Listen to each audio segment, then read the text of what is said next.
ఓం నమో వెంకటేశాయ. నన్ను జర్నలిస్టు మూర్తి గారు 2017లో మహా టీవీలో ఉన్నప్పుడు నా మీద దాడి చేయడం ప్రారంభించినారు.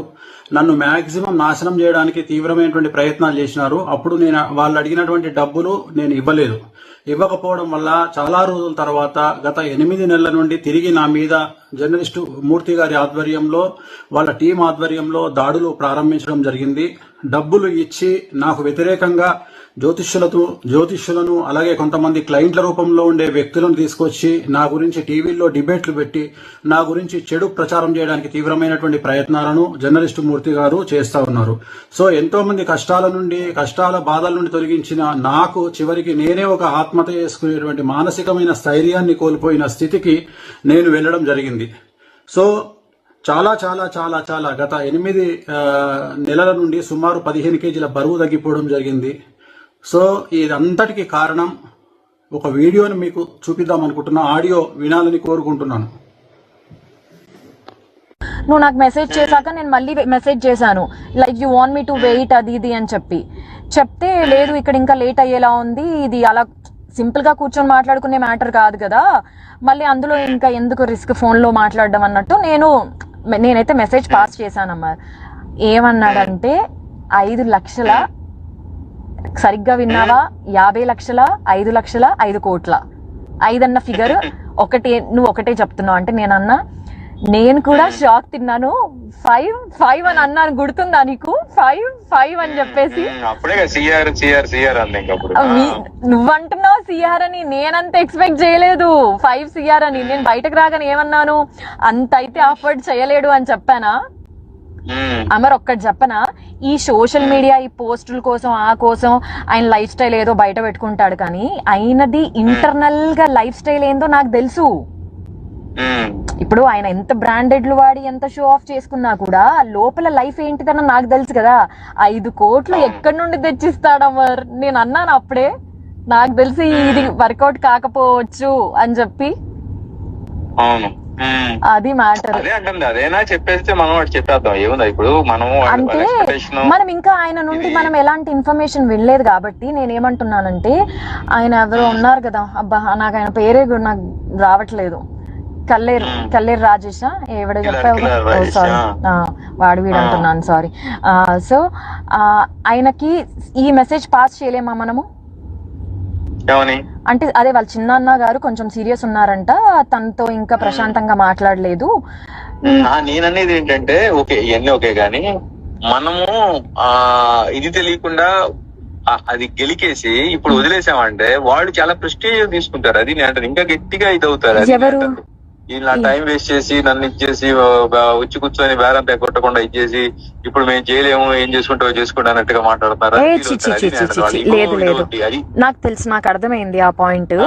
నేను అందుకే అది అంటున్నా, మళ్ళీ మనం అది పాపం మన హెల్ప్ చేయబోయి ఇంకా దాన్ని ఇరకాటంలో పెట్టలేం కదా అని నేనేమంటానంటే, ఇప్పుడు సార్ వాళ్ళంతా ఇది కాదంట, వాళ్ళకంత ఇది లేదంట.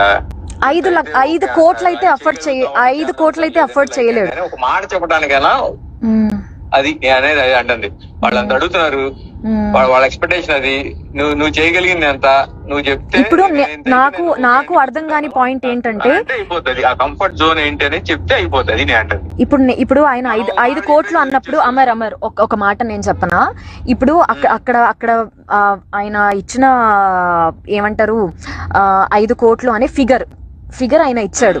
ఇప్పుడు వేణుస్వామి కూడా నన్ను నమ్మాలి కదా, 5 కోట్లు ఏ లెక్కలో అడిగారు అసలు అన్నట్టు. అంటే నేను నీకు మనలో మన మాట, నేను నీకు యాజ్ అ ఫ్రెండ్ గా నేను నీకు చెప్తున్నాను, రేపు ఆయన కూడా నన్ను 5 కోట్లు దేనికోసం డిమాండ్ చేశారు అని అడిగితే నాకు ఎక్స్ప్లెనేషన్ లేదు ఇక్కడ. నీకు అర్థమైందా నా పాయింట్? ఆయన నా మాటని నమ్ముతాడా అనే క్వశ్చన్ మార్క్ లో నేను ఉన్నాను. ఆ ఫిగర్ వినగానే చూసావుగా నా మైండ్ అంతా బ్లాక్ అయిపోయింది బయటకు రాగానే. సో ఇప్పుడు దీన్ని మనం ఏం చేద్దాము? నేను అదే అంటుంది. ఇప్పుడు వాళ్ళు అడిగారంటే ఆయన చెప్పే రీజన్స్ ఏంటంటే చెప్పాడు కదా, చాలా చిక్కుముళ్ళు ఉన్నాయి, వీటన్నిటిని ఇచ్చేయాలి, ఇప్పుడు ఓనర్స్ ఇచ్చుకోవాలి. అంటే ఇందులో బిఆర్ నాయుడు గారికి, ఇందులో ప్రేమకి రాంబాబు గారికి కూడా పోతుందా? అందరికి వెళ్తుంది. మూర్తి అందరికి, మూర్తి, ప్రేమ, అబ్బో అంతా కనెక్ట్ అయ్యారు. అదే కనెక్ట్ అంటున్నాను. అయ్యి ఉమ్మడిగా ఆయన్ని అందరు కలిసి వేణుస్వామి గారి మీద దాడి చేద్దాం అనేది వీళ్ళ ఇది ఇట్లా పెట్టుకున్నారు. అది నేను అంటుంది. అంత పెద్ద మంది అందుకే అన్నట్టు చూసావు కదా, సో మనీ ఇవి ఉన్నాయండి, చిక్కుముళ్ళు ఉన్నాయి దీంట్లో, ఇవన్నీ తిప్పుకుంటూ రావాలి, ఇవన్నీ చేసుకుంటూ రావాలి అని. అది ఆయన ఏం చేశాడు, మనలో మన మాట ఇప్పుడు జస్ట్ మనలో మన మాట 5 కోట్లు అయితే ఆయన ఆఫర్ చేయలేడు అంటే ఆయన దగ్గర అంత లేదు. ఎందుకంటే నేను చూసాను కాబట్టి నేను నీకు పర్సనల్ గా చెప్తున్నాను, ఆయన లైఫ్ స్టైల్ అంత కాదు. ఎందుకంటే నేను దగ్గర నుండి చూస్తున్నాను కాబట్టి నాకు తెలుసు. ఇది కాకుండా నెక్స్ట్ ఆప్షన్ ఏముంది ఇప్పుడు? ఈయన ఒకవేళ ఇలా సెటిల్మెంట్ చేసుకోకపోతే లేదండి, నేను ఇదిగో 50 లక్షల కంటే ఇచ్చిపోలేను, లేదా నేను 1 కోటి రూపాయల కంటే ఇవ్వలేను అని ఏదైనా ఒక మాట చెప్తే నేనేమంటానంటే, మనకేం వద్దు, నువ్వు వద్దు, నేను ఇన్వాల్వ్ అవుతాను అనేది వాళ్ళకు ఒక మాట చెప్పేసాం అనుకో, వాళ్ళకంత ఇదే లేదంటే ఆయన పోటీ చేయలేడంట, ఇది ఆయన రేంజ్ అయితే ఇది, దీంట్లో అయితే ఏమన్నా మీరు చేయగలుగుతారంటే కూర్చుందామండి అని చెప్పేసి మనం స్కిప్ అయిపోవచ్చు. నేను అంటే అది అందుకే ఆయన్ని చెప్పమను, నాకు ఇదే కావాలి, చేయగలను. అదే అంటే అది ఓకే. ఎందుకంటే నేను ఇప్పుడు నన్ను ఇచ్చేసావు, నేను తీసుకెళ్లాను, నీ క్లియర్ గా నేనే ముందు తీసుకెళ్లి కూర్చోబెట్టాను. అసలు ఈ విషయంలో చెప్తున్నాను కదా, నీతో పాటు అసలు నన్ను అక్కడ వరకు తీసుకెళ్లడమే I'm very much grateful to you. నేను చెప్తున్నాను కదా. అయ్యో నువ్వు నీ మొహలే, మనలో మనకి అవన్నీ ఎందుకు లేదు. నేను అసలు నా సంబంధం లేకపోయినా సరే నువ్వు అడిగావని చెప్పేసి నేను దాన్ని అప్పటికప్పుడే పంపించాను. ఏ కంప్లైంట్ ఇచ్చారు ఏంటి అవన్నీ పంపించాను నీకు.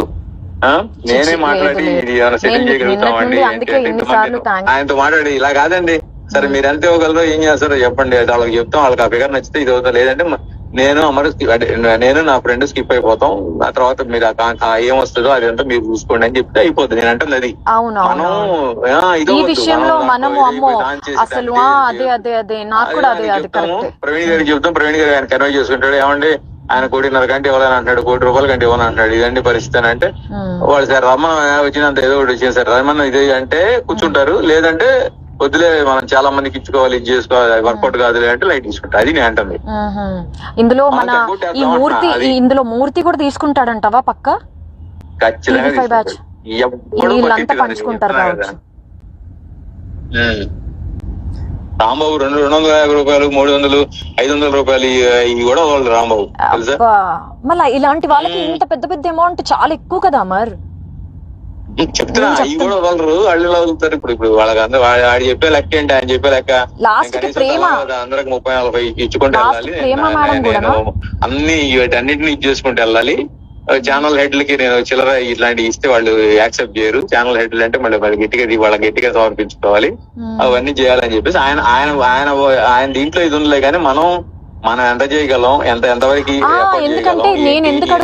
చెప్తే దాంట్లో వాళ్ళు చేయగలరా లేదా అనేది చెప్తే అయిపోద్ది అంతే. అంటే నేను రేపు ఆయనకి ఎక్స్ప్లెనేషన్ ఇచ్చుకోవాలి కదా అని.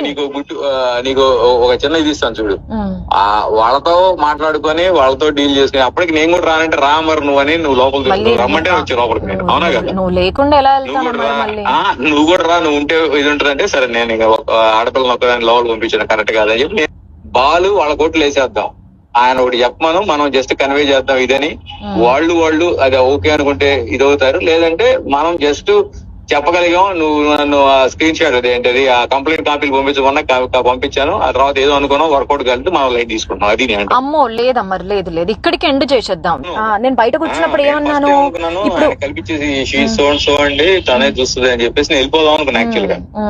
బట్ నాకెందుకు నేను తీసుకొచ్చాను, నేను ఉండాలి పక్కన, తన పక్కన ఉండి నేను దాన్ని అది నేను అనేది ఏంటంటే మనకు నువ్వేది చెప్పేసి ఇది ఇవన్నీ ముసుగులో గుద్దులాట్లు కదండి, మాకు వేరే ఇంట్రెస్ట్ కూడా ఏం లేవు, మీరు చెప్తే అదంతా వాళ్ళకి చెప్తాం, వాళ్ళకు నచ్చితే రమ్మంటే ఎలాంటి ఎలి కలవండి, లేదంటే అవదని చెప్తారు వాళ్ళు, నేను చెప్పేస్తాను అంటే. ఇంతవరకు అయితే మేము తీసుకుంటామండి. ఇప్పటికే మనం కొంచెం అంటే ఎక్కువే తీసుకుని వెళ్ళాం, అంటే మనం అది ఎక్స్పెక్ట్ చేయలేదు కాబట్టి ఏదో సెటిల్ చేద్దాం అన్నట్టు.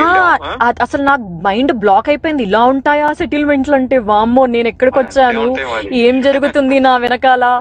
నాకు అసలు అవన్నీ ఇప్పుడు నాగేంద్ర నచ్చాడు కదా ఖైరతాబాద్ ఎమ్మెల్యే, ఎమ్మెల్యే ఇప్పుడు చెరువులో ఏదో ఇది కట్టాడని చెప్పేసి ఇప్పుడు ఈ హైడ్రా అని చెప్పి నడుస్తుంది ఇప్పుడు, రంగనాథ్ అని చెప్పేసి కమిషనర్. ఇప్పుడు ఆ అక్రమ కట్టడాలు మొత్తం కూల్స్తున్నాడు అనమాట వీటిలో కట్టినవన్నీ. ఓకే సో దాంట్లో వాళ్ళిద్దరికి పెద్ద ఇష్యూ అయింది. ఇప్పుడు అది అక్కడ సెటిల్మెంట్ అవుతుంది ఇప్పుడు. అందుకని జస్ట్ ఎస్సా నోనా లేదంటే స్టిల్ వెయిట్ చేద్దాం, ఇంకా ఏదైనా మాట్లాడాలని ఉంది అని అంటే నువ్వు మెసేజ్ చేయి చాలు నాకు. నేను వీడియో చూశారు కదండి. ఆ ఆడియోలో మాట్లాడింది జర్నలిస్ట్ అమర్ గారు. అతను తెలియని వాళ్ళు ఎవరు లేరు. వీరు సీనియర్ జర్నలిస్ట్ అమర్ గారు కాదండి, ఇతను జూనియర్. మూర్తి గారి అనుచరుడు. ఇతను TV5 మహా టీవీ అన్నిట్లోనూ పనిచేశాడు. ఇప్పుడు ఎక్కడ చేస్తున్నాడు ఒకటి తెలియదు, ఛానల్లో ఉన్నాడు, జర్నలిస్ట్ అనమాట. సో ఒక జ్యోతిష్కుడికి 5 కోట్లు ఇవ్వమని మమ్మల్ని వారం రోజుల నుంచి మాకు మనశ్శాంతులు లేవు, నేను డల్ అయిపోతే ఇంట్లో వాళ్ళు డల్ అయిపోతారని ఎక్కడికి బలవంతంగా యాక్టివ్ గా ఉన్నాను. ఇద్దామంటే 5 కోట్లు అంటే మాట్లాడండి. నా బంగారం, నా కూతురు బంగారం కూడా అమ్మినా దాంట్లో 5% కూడా రాదండి. ఆఖరికి సూసైడ్ కూడా చేసేసుకుందాం అనుకున్నాను. కాకపోతే సూసైడ్ చేసుకుంటే వీళ్ళు ఎలా క్రియేట్ చేస్తారు తెలుసా? వేణుస్వామి మీద వచ్చిన వాటిని తట్టుకోలేక ఆత్మహత్య చేసుకున్న వీణా శ్రీవాణి అని వేసేస్తారు. నా చావు అలా వృధాగా పోకూడదు. ఈ వీడియో, ఈ ఆడియో బయటకు లీక్ అయిన తర్వాత మాకు ఎలాగో థ్రెట్ ఉంటుంది. వాళ్ళు మమ్మల్ని ఎలాగో చంపేస్తారు. ఆ చంపేసేదేదో వీళ్ళు ఇలాంటి వాళ్ళు అని బయట పెట్టి ఇంకెవరు మా వల్ల ఒక ఇద్దరైనా సరే ఈ బ్లాక్ మెయిల్స్ దీంట్లోంచి, ఇది ఇండైరెక్ట్ మర్డర్ అండి. ఇండైరెక్ట్ మర్డర్ తెలుసా? 5 కోట్లు కట్టలేక పరువు కోసము చచ్చిపోతే ఎవరండి బాధ్యులు? ఎవరు బాధ్యులు? దీంట్లో నాకు విచిత్రమైన విషయం ఏంటంటే, ప్రేమ గారు అంత డీసెంట్ జర్నలిస్ట్, ఒక ఆడపిల్ల అమరు చెప్తున్నాడు చూడండి, దాంట్లో ప్రేమకు కూడా వాటా ఉంది. రాంబాబు గారు, TV5 రాంబాబు గారు ప్రతిరోజు నాకు మెసేజ్ పెడతాడు, ఆయనకు కూడా వాటా ఉంది, ఇంకెవరెవరికో వాటాలు ఉన్నాయి అని చెప్తుంటే నా ఫ్యూజులు ఎగిరిపోయాయండి. పెట్టుకోండి, ఇంకేమన్నా పెట్టుకోండి, మేము ఇంకా ఏమీ చెయ్యలేము. ఇది మా మరణ వాంగ్మూలం అనుకోండి, ఏమన్నా అనుకోండి. వీళ్ళు మానసికంగా కూడా, వీళ్ళకి ఎన్ని ఫేక్ అకౌంట్లు ఉన్నాయో తెలియదు గాని, నేను మొన్న జర్నలిస్టుల మీద పెట్టిన వీడియో కింద ఎన్ని ఫేక్ మెసేజ్లు, ఒక 100 వాళ్ళు ఫేక్ పెడితే ఒరిజినల్ వాళ్ళైనా కొంచెం అవుతారు కదండి, వాళ్ళు కూడా పెడతారు. మెసేజ్లతో కూడా నన్ను హింసించేశారు. అసలు నేను ఎప్పుడు నా మ్యూజిక్ వరల్డ్ నుంచి బయటికి రావడం మీరు ఎప్పుడైనా చూసారా? ఎందుకు వచ్చారు అని అడుగుతున్నారు. ఇప్పుడు ఆడియో అర్థమైందా? మా దగ్గర ఇంకా చాలా సాక్ష్యాలు ఉన్నాయి. మా మనిషి కిలారు రాజేష్ అనే వ్యక్తి జూబ్లీ హిల్స్ క్లబ్ లో పెట్టిన మీటింగ్ అది. మా దగ్గర ఇంకా సాక్ష్యాలు ఉన్నాయి.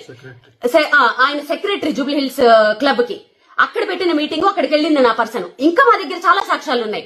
అప్పటి వరకు మమ్మల్ని బతకనిస్తే మేము ఇంకా బయట పెడతాం. ఈ వీడియో చూసిన తర్వాత మాకు జర్నలిస్టులే సపోర్ట్ చేస్తారా, బ్రాహ్మణ సంఘాలే సపోర్ట్ చేస్తాయా, చదువుకున్న వాళ్ళు సపోర్ట్ చేస్తారా, పోలీసులు సపోర్ట్ చేస్తారా, లాయర్లు సపోర్ట్ చేస్తారా? మీరు దీన్ని సుమోటోగా తీసుకుని, ఒక ఆడపిల్ల అనుకోండి, ఒక ఫ్యామిలీని అనుకోండి, ఇలాంటి 5 కోట్ల జ్యోతిష్ అని చెప్పినందుకు 5 కోట్లు మీరు డిమాండ్ చేసి బ్లాక్ మెయిల్ చేస్తున్నారంటే, మీరు మిగిలిన వాళ్ళ దగ్గర ఎంత చేస్తున్నారు? ఎంతమందిని చంపేస్తున్నారు మీరు? మేము చచ్చిపోయినా పర్వాలేదు, ఈ కేసుని ఎవరైనా సుమోటోగా తీసుకుని మమ్మల్ని కాపాడితే మేము నెక్స్ట్ వీక్ కూడా బయట పెడతాం. లేదంటే ఇదే మా ఆఖరి వీడియో అనుకుందాం. ఓం నమో వెంకటేశాయ.